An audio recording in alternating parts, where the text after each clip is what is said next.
তো রোজ আমাদের একই চিন্তা, যাদের ঘরে বাচ্চারা আছে, যে বাচ্চারা বিকালে টিফিনে বা সকালে ব্রেকফাস্টে কী খাবে।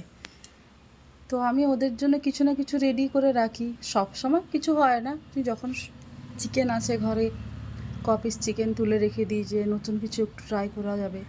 তো আমি দেখো চিকেনের একটা স্যান্ডউইচের একটা আমি চিকেনটা সেদ্ধ করে ওর মধ্যে পেঁয়াজ, capsicum, mayonnaise, tomato sauce, chilli sauce, cheese, নুন, চাট মশলা সব দিয়ে একটা চিকেনের পুরটা করে রাখি, যাতে স্যান্ডউইচের যে ভেতরে চিকেনটা আমি সেটা রেডি করে রাখি।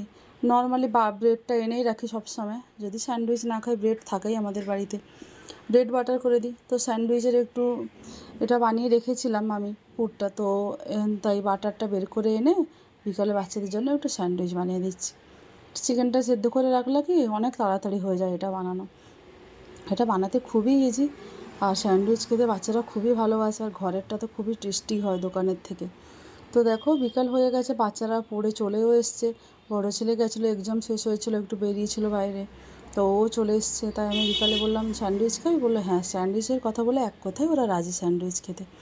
তো চটজলদি আমিও ব্রেড বের করে স্যান্ডউইচের যেহেতু পুরটা বানানো ছিল, তাই জন্য তাড়াতাড়ি করে স্যান্ডউইচ বানাতে হবে। কড়াইও বসিয়ে দিয়েছি, এদিকে স্যান্ডউইচ আমার রেডি হয়ে গেছে।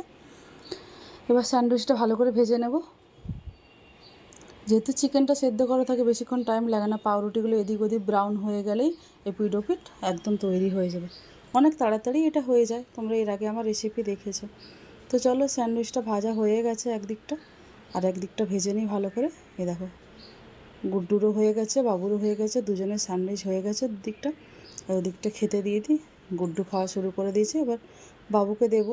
বাবুও চলে এসছে, বাবুকে দিয়ে দিয়েছি স্যান্ডউইচ। দুজনকে দুটো করে বানিয়ে দিয়েছি, চারটে। বিকালে ভারী টিফিন হয়ে গেল।